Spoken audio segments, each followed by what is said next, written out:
오늘 말씀의 제목을 한번 따라합니다. 회개와 용서, 회개와 용서.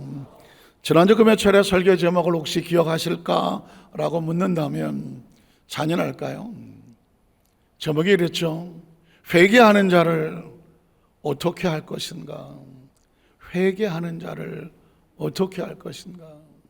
어떤 사람의 마음속에 정말 철천지 가슴에 원한이 있는 사람이 있을 수 있어요.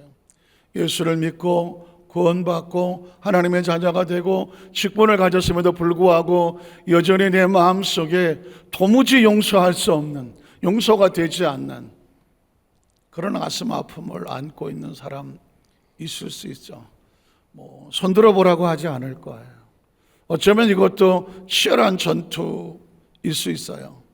끊임없이 마음에 안 드는 사람, 내게 상처를 주는 사람, 나를 시험에 들게 하는 사람, 인격적으로 모멸을 당하게 하고 무시를 당하고 오해를 당하고 억울함을 당하고 손가락질을 당할 때 어떤 인격체가 거기서 히히덕거리고 웃고 있겠습니까? 그 마음에 처절한 아픔과 상처를 가질 수 있겠죠.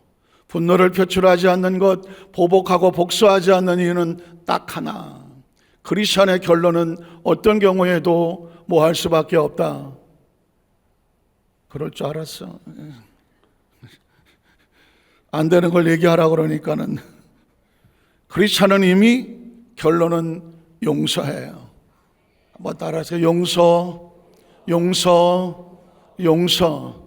크리스천은 결론은 이미 용서해요. 아무리 힘들고 아프고 속상하고 내 가슴에 응어리로 남아 도무지 뽑혀지지 않는 가시가 있다고 할지라도, 지금은 가시 때문에 아프고 눈물이 난다고 할지라도 우리의 결론은, 하나님 내린 결론은, 성경 속의 결론은 뭐라고요? 용서해요. 용서해요. 혹시 여러분 지난주에 제가 밀양이라는 영화 스토리를 잠깐 언급을 했는데 그 주인공의 신혜라고 하는 그 신혜의 처절한 울부짖음 기억하십니까? 남편을 잃고 홀로 어린 아들을 데리고 밀양으로 남편 고향으로 내려갔는데 유괴를 당하고 그 아들을 잃어버렸어요. 이건 피투성이죠. 처절합니다. 어떻게 이렇게 살겠어? 예수를 믿고 하나님의 은혜로 겨우 안정을 찾고 마음의 여유가 생기고 은혜를 받으니까 뭐 하고 싶은 생각이 들어요? 용서하고 싶은 생각이 들어요. 감옥에 가서 면회를 하고 그 사람이 무릎 꿇고 용서를 빌면 내가 용서해 줄 마음을 가지고 갔는데 그 사람은 천연덕스럽게 나도 여기도 예수를 믿고 하나님을 만났고 그분이 나를 용서했다고 해맑은 모습으로 전혀 죄책감 없이 그 시내 앞에서 웃고 있는 모습을 볼 때 시내는 피를 거꾸로 토합니다. 기억하시죠? 그 상황에서 누구라도 그렇지 않았겠어요? 그의 울부짖는 소리는 뭐였어요? 신은 당신을 용서했을지 모르지만 나는 절대로 아직까지 당신을 용서할 수 없다라고 하는 이 이야기는 가만히 들어볼수록 정말 양쪽에 다 문제가 있겠긴 하겠지만 이걸 어떻게 해석하겠냐고요. 혹시 여러분 어떻게 생각하세요? 예수를 믿고 내가 하나님의 자녀가 됐어, 이만큼 신앙생활도 했어, 믿음생활도 했어, 용서해야 되는 거 알아. 그럼에도 불구하고 아직 내 안에 상처가 아물지를 않았어. 아니 아물 수가 없는 상처야 내 생각에는. 그런데 용서하라고요.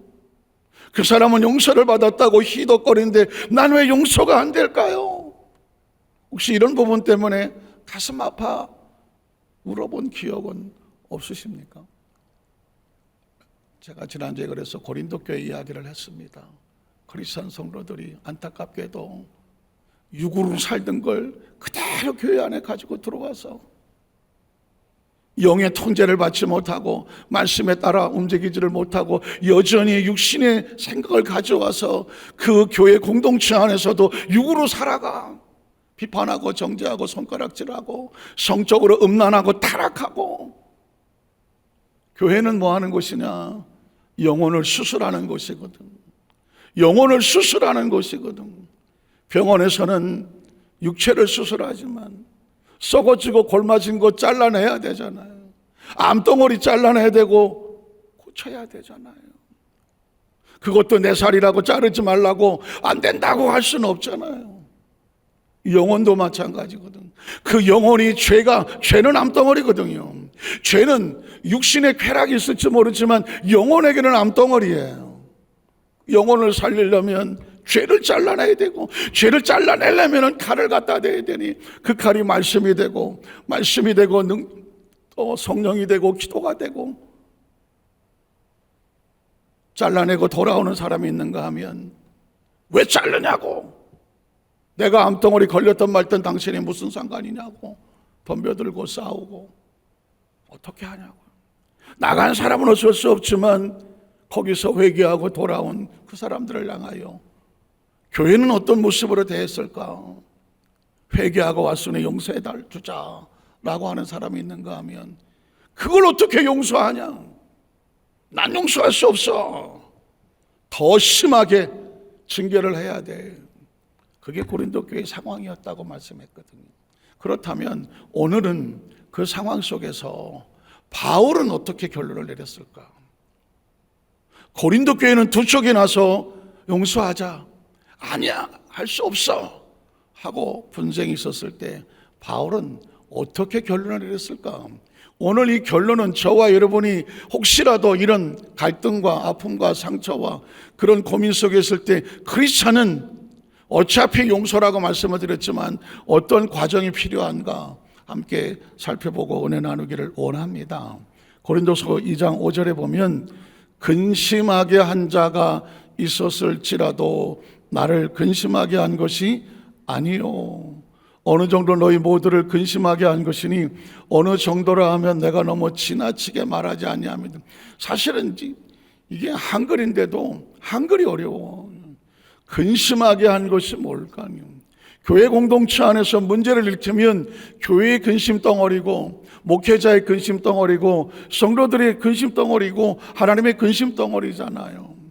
그래서 그 죄를 지어진 사람에 대해서 바울은 이렇게 첫 번째 권면합니다. 극단적으로 결론 내리지 마라. 극단적으로 결론 내리지 마라. 한번 따라 하실까요? 극단적으로 결론 내리지 마라. 각자 여러분 가지고 있는 문제에 아픔과 상처를 준 삶에서 내가 두 눈에 흙이 들어가기까지는 절대로 용서할 수 없다. 이야기는 이미 용서를 막아버리고 결론 내린 거잖아요. 사실 이 언어는 크리스찬이 쓸 수 있을까요? 없을까요? 크리스찬이 쓸 수 없는 단어예요. 그럼에도 불구하고 그러니까 바울은 아무리 큰 죄를 지고 죄의 문제가 있다고 할지라도 고린도 교회 크리스찬들에게 이렇게 첫 번째 말하는 것입니다. 극단적으로 결론을 내지 마라. 어느 정도 선 안에서 그 사람에게 회개할 기회를 주라는 이야기입니다. 한번 따라하시죠. 회개할 기회를 주어라. 목사님, 내 입장 대보세요. 나 절대 용서 안 돼요. 그럴 수 있어요. 그 입장은 그 사람 아니면 몰라요. 그런데 혹시 그렇다고 할지라도 극단적으로 도저히 난 용서할 수 없어 라고 결론 내리지 마라. 용서의 회개의 여지를 주라는 게 5절에 나오는 거예요. 그 다음 절에 보면 6절에 이렇게 말합니다.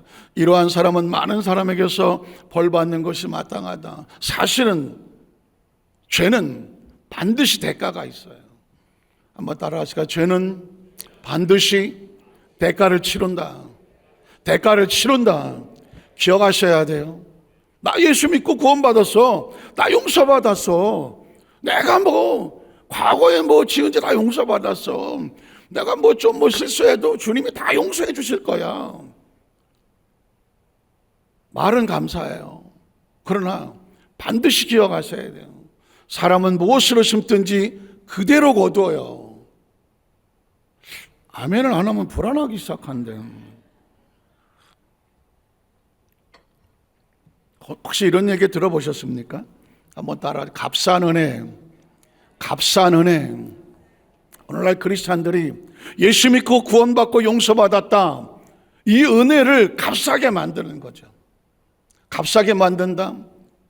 비싼 거는요, 비싼 거는 엄청난 대가를 치르고 딱 한 번의 기회밖에 오지 않아요. 싼 거는 그냥 쓰고 사고 쓰고 버려요.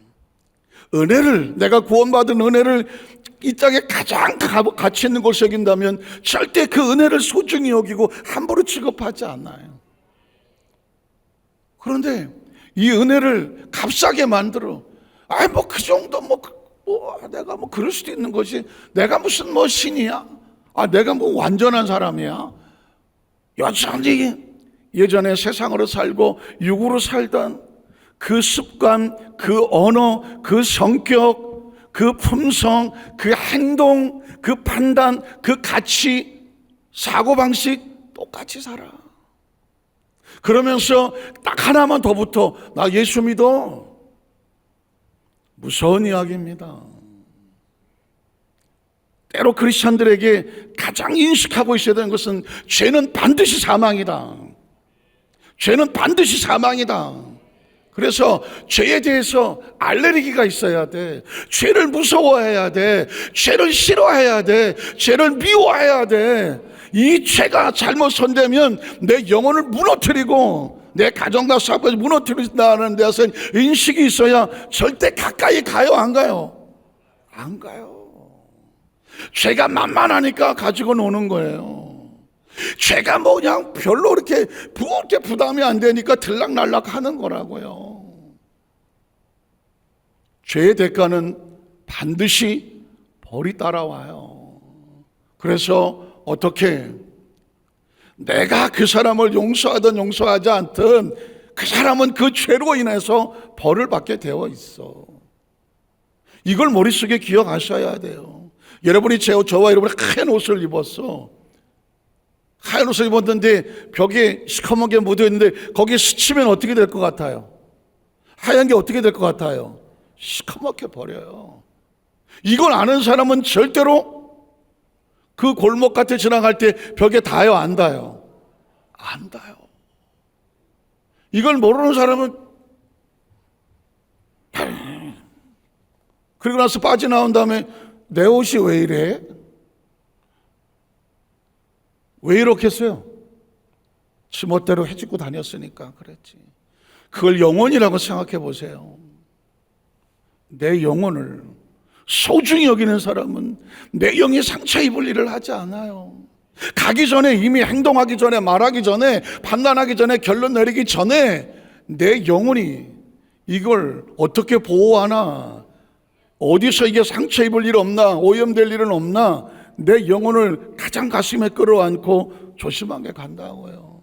그래서 두 번째는 뭐냐면, 죄는 반드시 형벌을 치르고 대가가 있다. 그래서 세 번째 7절에 보면 뭐라고 말해요? 그런즉 너희는 차라리 그를 용서하고 위로할 것이니 그가 너무 많은 근심에 잠길까 두려워하노라. 사실 참 어려운 말이에요. 하나님은 상황 가운데 이렇게 말해요. 용서하지 않는 것도 죄다. 한번 따라하세요. 용서하지 않는 것도 죄다. 그래요.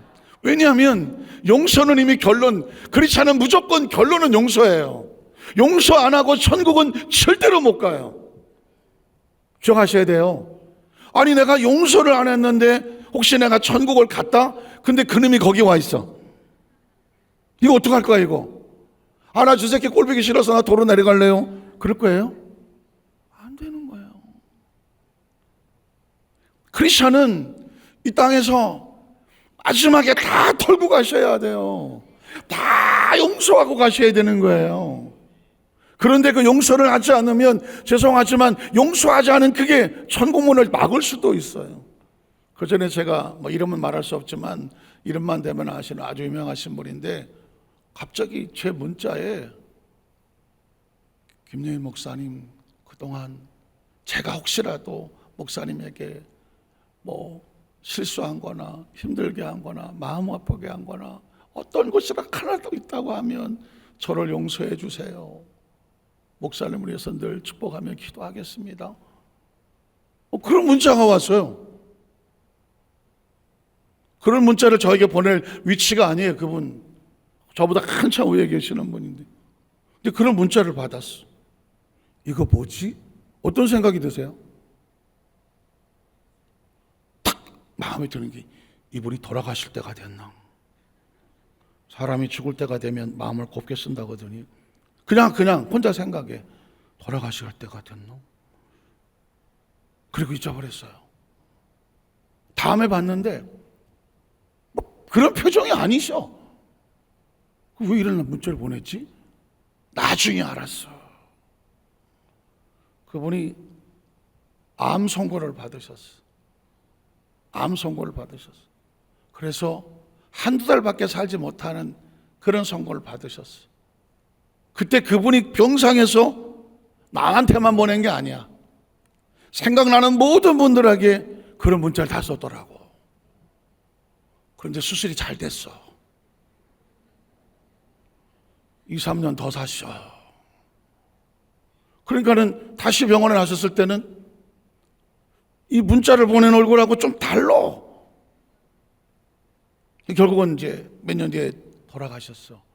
돌아가실 때는 문자 안 보냈어요.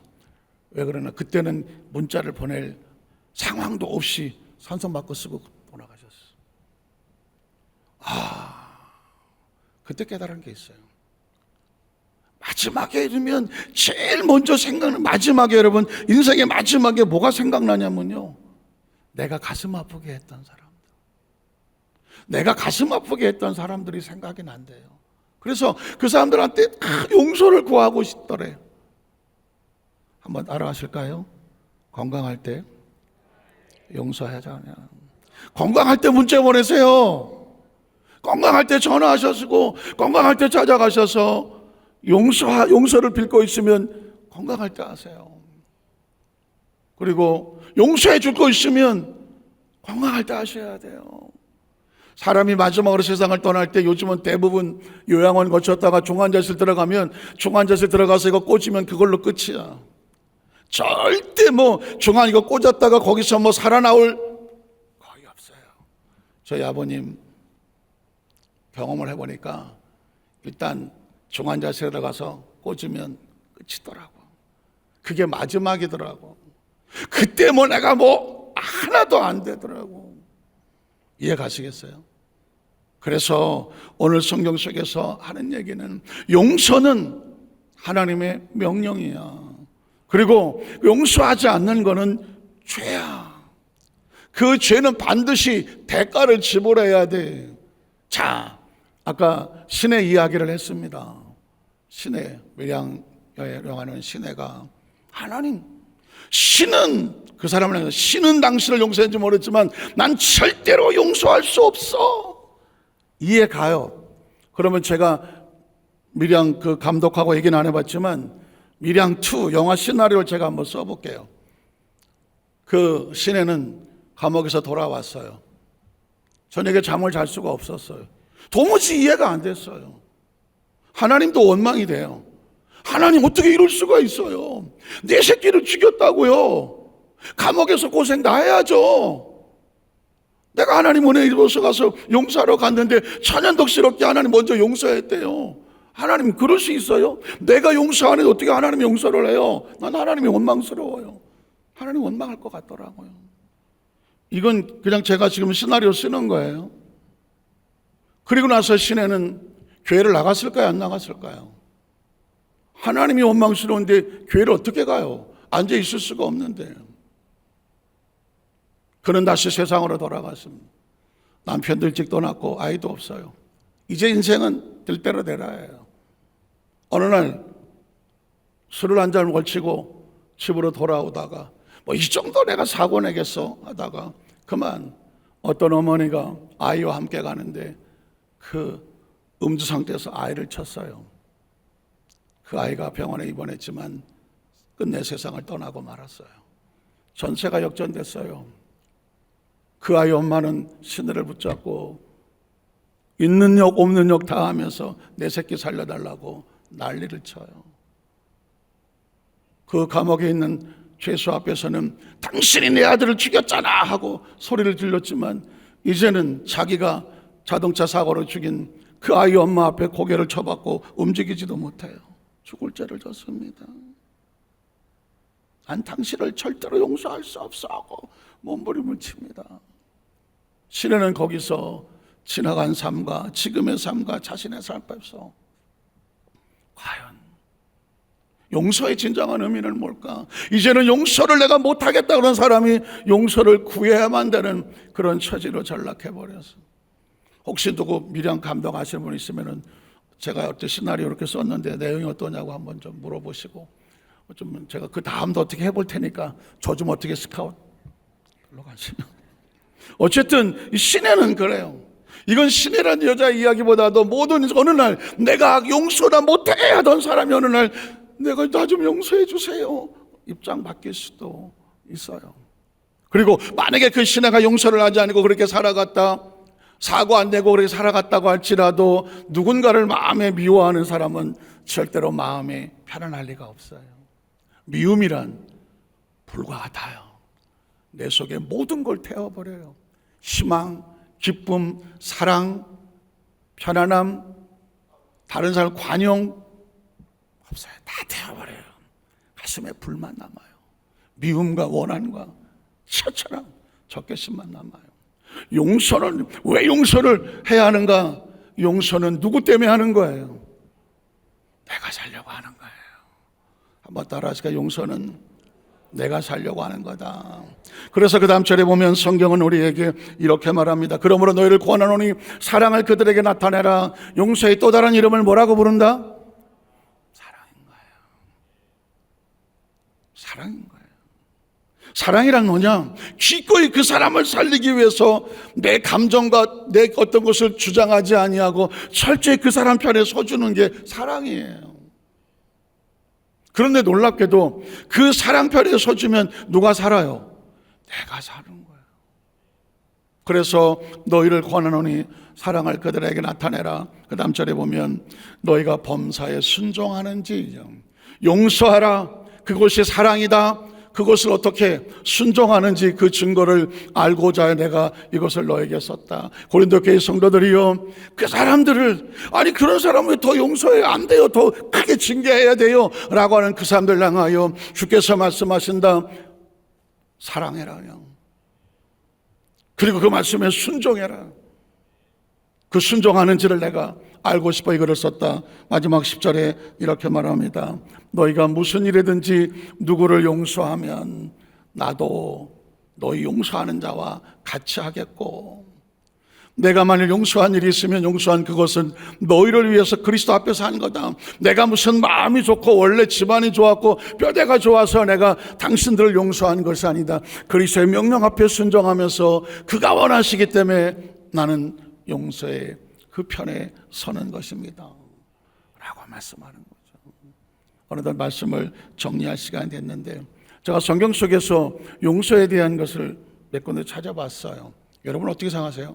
예수님은 가룟 유다와 베드로 똑같이 예수님의 제자들인데 가룟 유다 용서 받았나요? 용서 못 받았나요?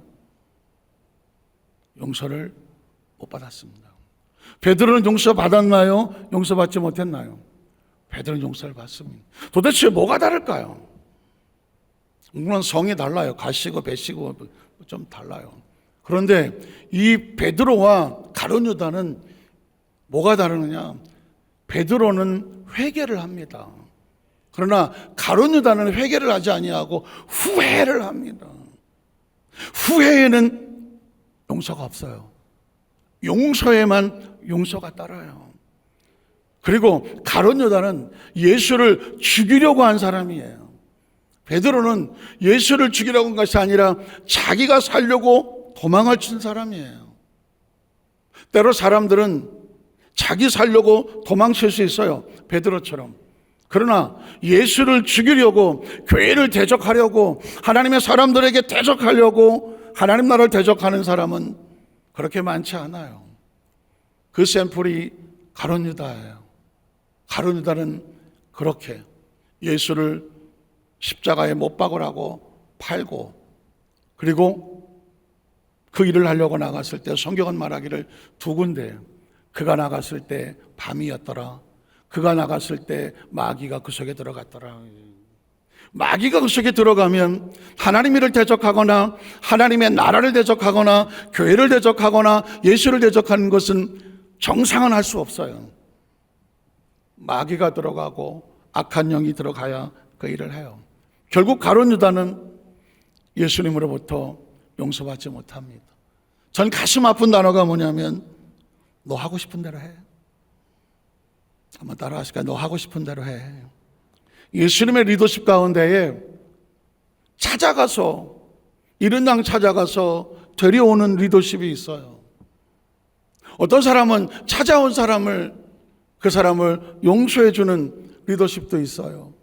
상처 입은 자 싸매어서 다시 만들어 쓰는 리더십도 있어요. 그런데 마지막 리더십은 뭐냐면 내버려둬요. 너 하고 싶은 대로 해. 너 하고 싶은 대로 해. 이건 예수님이 버린 거예요. 버린 거예요. 저는 처음에는 이 내용을 듣고 좀 많이 좀 서운했어요. 아니 무조건적인 사랑인 예수님께서 버리는 사람도 있나? 아니 가룟 유다 좀 찾아가서 임마 네가 생각이 짧아서 그러니까 내가 너 용서해 줄게. 가룟 유다도 뭐 용서받고 좀 하면 얼마나 좋겠어. 그런데 성경은 아주 냉철하게 가룟 유다는 버립니다. 너 하고 싶은 대로 해. 무서운 말이 있죠. 누구든지 성령을 거스르면 이 생과 하나님 나라에 용서받지 못한다.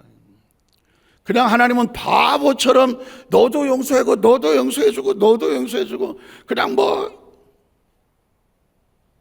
아니에요. 하나님은 절대 자판기가 아니에요. 500원짜리 집어주면 야 너도 용서 너도 용서 너도 용서 아니에요. 하나님은 철저하게 하나님의 주권에 의해서 움직이시는 분이에요. 자신의 의지가 부족하고 유혹에 빠져서 실수하는 것은 70번씩이라도 용서를 해요. 그런데 하나님의 주권에 손을 대는 것은 아담이라도 용서를 안 해요. 하와라도 용서 안 합니다.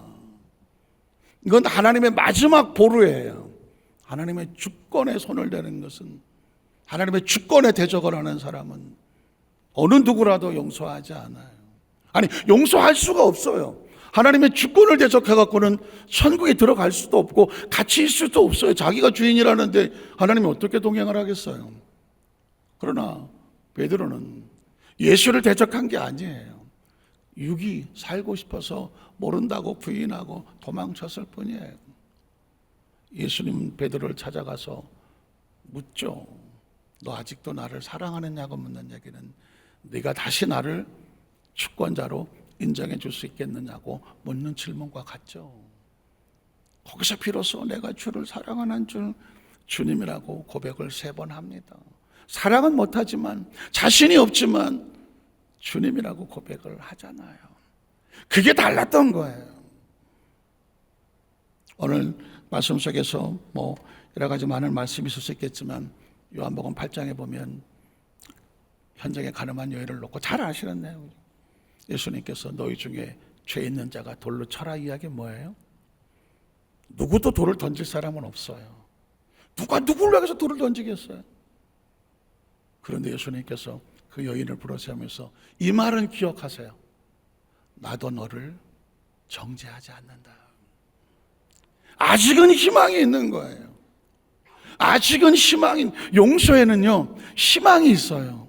아직은 꿈이 있는 거예요. 아직은 기회가 있는 거예요. 그리고 그 다음 절이 뭔지 아세요? 다시는 가서 죄를 범하지 마라.